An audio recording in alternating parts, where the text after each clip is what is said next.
single dad races to the most important job interview of his life, but suddenly he slams the brakes.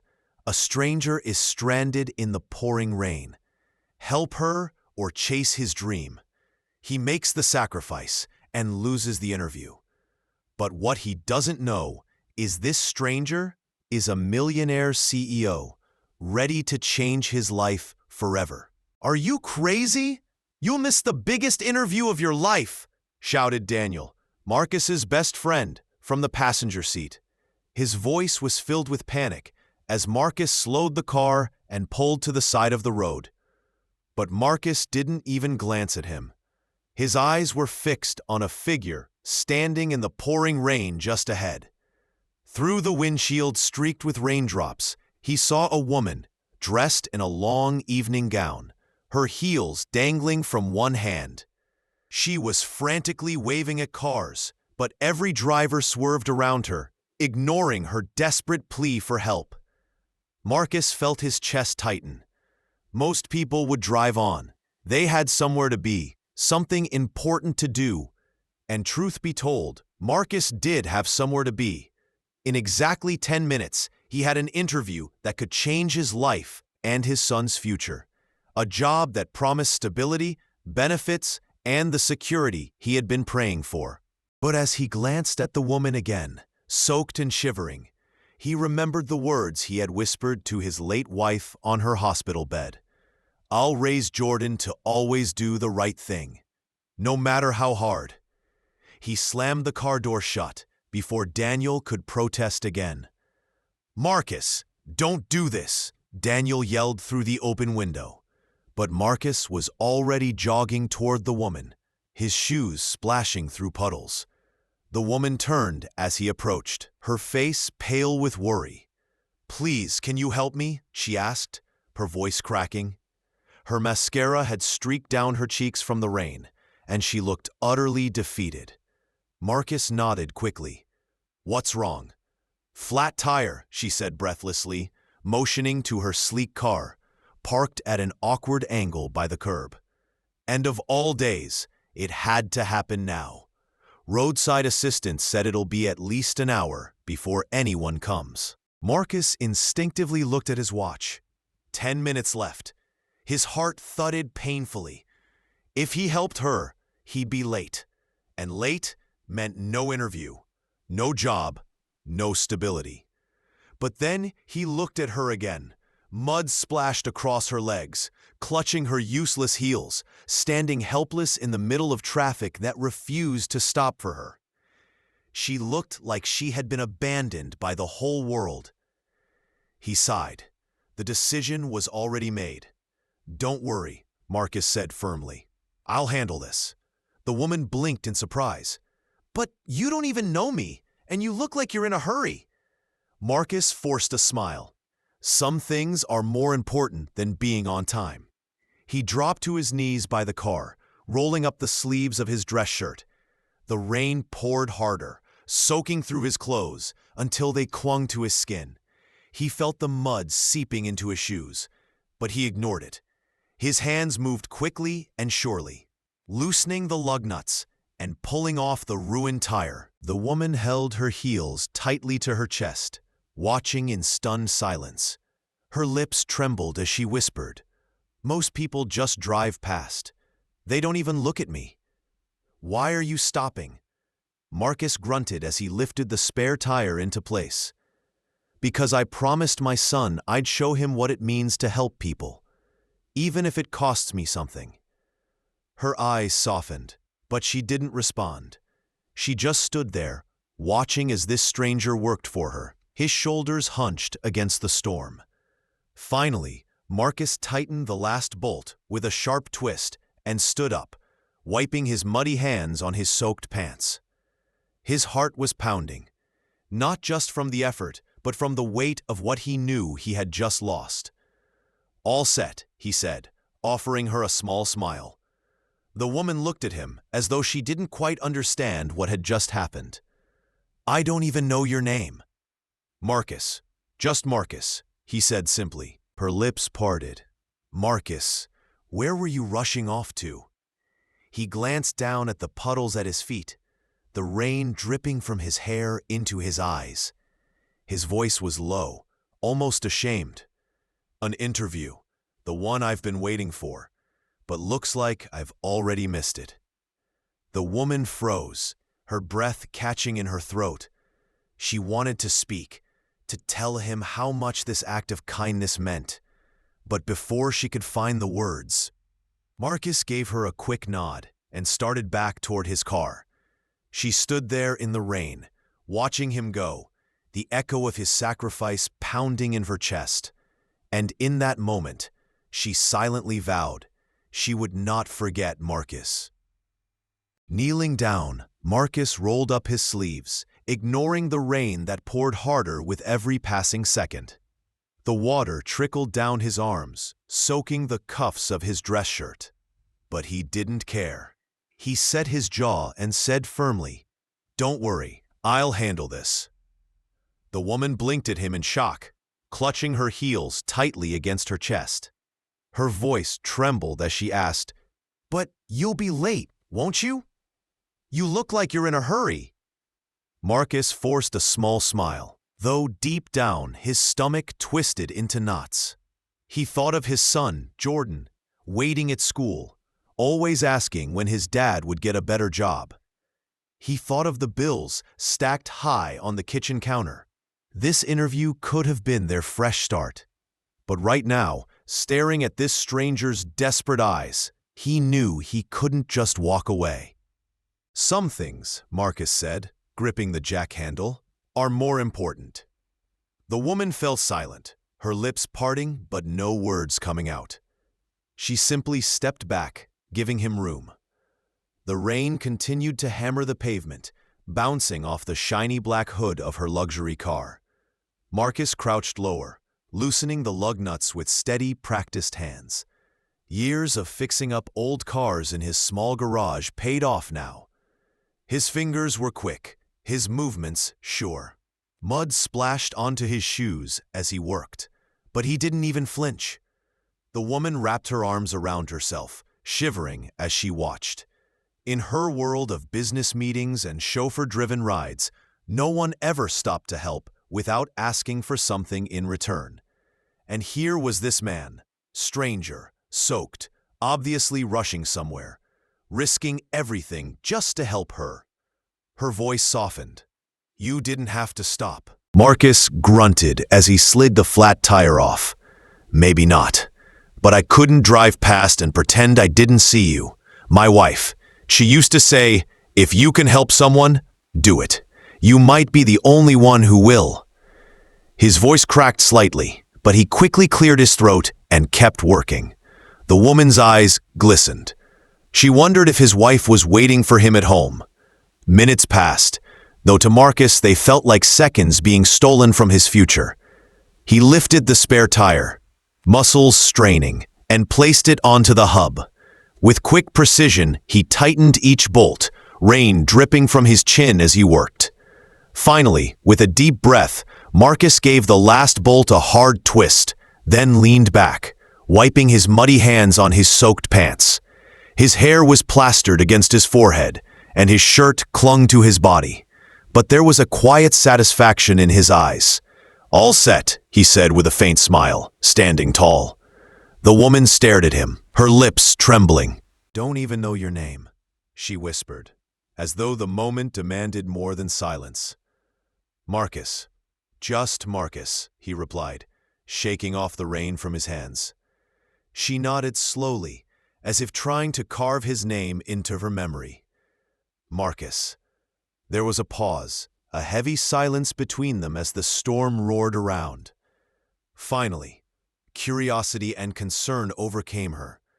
"Where were you rushing off to? You seemed urgent."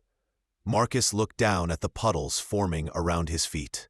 The reflection of the gray sky shimmered in the water. He sighed, his voice low and heavy. "An interview. The one I've been waiting for. But..." He shook his head, forcing a small laugh that carried no joy. "Looks like I've already missed it." The woman's chest tightened. She couldn't believe it. He had sacrificed something so important, something that could have changed his life. For her, a stranger he didn't even know. Her heart ached. Who would do that in this world? Everyone was always chasing their own goals, too busy to notice anyone else. And yet, here he was, muddy shoes, ruined clothes, no umbrella, and a dream slipping through his fingers. All because he chose kindness over ambition. "You gave it up for me?" she asked quietly, her voice almost breaking. Marcus lifted his head, his eyes steady, though tired. "I gave it up because it was the right thing to do. Jobs come and go, but being human, that's forever." For a moment, neither of them spoke. The rain slowed slightly, the storm easing into a drizzle, as if even nature paused to honor his sacrifice. The woman swallowed hard, her mind racing. She didn't know who Marcus really was, or what his struggles looked like at home, but she knew one thing. This wasn't just an ordinary man. He was rare, the kind of person you meet once in a lifetime. As Marcus gave her a polite nod and began walking back to his car, she stood frozen, watching. By the time Marcus reached the towering glass office building, his chest was tight with dread. He dashed inside, shoes squeaking against the polished marble floor, his shirt still damp from the storm. His heart pounded as he rushed to the receptionist's desk. "Please," he said breathlessly, I had an interview scheduled, Marcus Turner, for the operations manager position." The receptionist, a young woman with kind eyes, looked up at him with sympathy. She glanced at the clock on the wall before shaking her head. "I'm sorry, sir. Mr. Hargrove left 15 minutes ago. The interviews are over for today." Marcus froze, the words cutting deeper than he expected. His lips parted, but no sound came. He had rehearsed for weeks, memorizing answers, ironing his best shirt, convincing himself this was the break he had been praying for. And now, it was gone, just like that. "Is there?" His voice cracked, but he tried again. "Is there any chance I could reschedule?" The receptionist frowned regretfully. "I don't think so. Mr. Hargrove's schedule is packed for the next 3 months. I'm truly sorry." Marcus lowered his eyes to the marble floor, nodding slowly. "Yeah, thank you." With heavy steps, he turned and walked back toward the exit. The lobby seemed bigger now, colder, each step echoing his failure. By the time he pushed through the glass doors and stepped onto the sidewalk, his chest felt hollow. He had given up his one chance to help a stranger, and now, what did he have to show for it? On the way back, Marcus stopped by Jordan's school. Children spilled out of the building, laughing, chasing each other, backpacks bouncing against their shoulders. And then Marcus saw him, Jordan, with his curly hair and wide smile, waving excitedly the moment he spotted his father. "Dad!" Jordan shouted, running full speed into his arms. Marcus crouched down, scooping him up. For a moment, the world felt lighter. But then Jordan's question came, innocent yet piercing. "Dad, how did the interview go? Did you get the job?" Marcus froze, his throat tightened. How could he tell his little boy the truth? How could he explain that he had chosen kindness over survival, that he might have doomed them both? So he forced a smile, masking the storm inside him. "Not today, buddy," he said softly, ruffling Jordan's hair. "But don't worry, we'll be okay." Jordan, too young to sense the heaviness behind the words, grinned and nodded. "I know you will, Dad. You always make things okay." Those words hit Marcus harder than any rejection letter ever could. His son believed in him more than he believed in himself. That night, after dinner, Marcus tucked Jordan into bed. The boy clutched his worn-out teddy bear, smiling sleepily. "Good night, Dad. Don't stay up too late working." Marcus kissed his forehead. "Good night, Best." Marcus kissed his forehead. "Good night, champ." Once Jordan drifted off, the apartment grew quiet. Too quiet. The hum of the fridge in the kitchen seemed louder than usual. Marcus sat alone at the small dining table, bills spread across the surface like silent enemies. Rent overdue, electricity past due, Jordan's school fees looming. His head sank into his hands. He whispered to himself, voice trembling, Maybe I made the wrong choice. Maybe I should have kept driving." The image replayed in his mind. Jordan's smile, the woman's desperate face, the flat tire, the rain pouring down. He clenched his fists. He had chosen to be the man he promised his wife he'd be. But sitting here, broke, with no job and no clear path forward, doubt gnawed at him. "What if doing the right thing doesn't pay the bills?" he muttered bitterly. For a moment he felt crushed beneath the weight of his choices. Every sacrifice, every sleepless night, every struggle, it all seemed endless. But then, from the bedroom, he heard Jordan's soft breathing. Steady, peaceful, trusting. Marcus lifted his head, staring at the bills again. His eyes hardened. Maybe he didn't know how, but he would find a way. He had to, for Jordan. What Marcus didn't know, what he couldn't possibly imagine, was that his sacrifice had not gone unnoticed. The drenched woman on the roadside had watched him walk away, her heart full of questions, her mind turning over his words. Who gives up a life-changing opportunity for someone they don't even know? She hadn't forgotten his name. Marcus. Just Marcus. And while Marcus sat in his dimly lit apartment, believing he had lost everything, fate was quietly setting the stage. His kindness was about to return to him in ways he never thought possible. 2 days later, Marcus sat at the small kitchen table, sipping coffee that had long since gone cold. Bills were still scattered across the surface, but he barely looked at them anymore. He was tired. Tired of struggling, tired of hoping, tired of pretending everything was fine for Jordan's sake. A knock at the door jolted him upright. Marcus frowned. He wasn't expecting anyone. For a split second, his heart raced. Was it the landlord again, demanding rent he didn't have? He set his mug down and walked slowly to the door. When he opened it, his breath caught in his throat. There, framed by the dim hallway light, stood the same woman from the roadside. But this time, she was transformed. Gone was the drenched stranger in a torn dress. She wore a perfectly tailored navy blue suit, her dark hair sleek and flawless, a quiet confidence radiating from her. "Marcus," she said warmly, her lips curving into a smile. "I found you." Marcus blinked, stunned. "What are you doing here?" The woman stepped inside before he could protest, her heels clicking softly against the worn floor. She glanced around the modest apartment, the peeling paint on the walls, the second-hand furniture, the stack of unpaid bills, and her eyes softened. "I owe you an explanation," she said finally, turning to face him. "My name is Vanessa Sterling." Marcus's jaw nearly hit the floor. He had heard that name countless times in the news, in magazines, on the lips of businessmen who could only dream of shaking her hand. Vanessa Sterling, CEO of Sterling Enterprises, a conglomerate worth billions. She wasn't just wealthy. She was power, influence, status, all wrapped in one name. Marcus stammered. You're that Vanessa Sterling?" Her smile widened. "The very one." He stepped back, shaking his head, as though trying to wake up from a dream. I don't understand. Why are you here?" Vanessa's gaze was steady.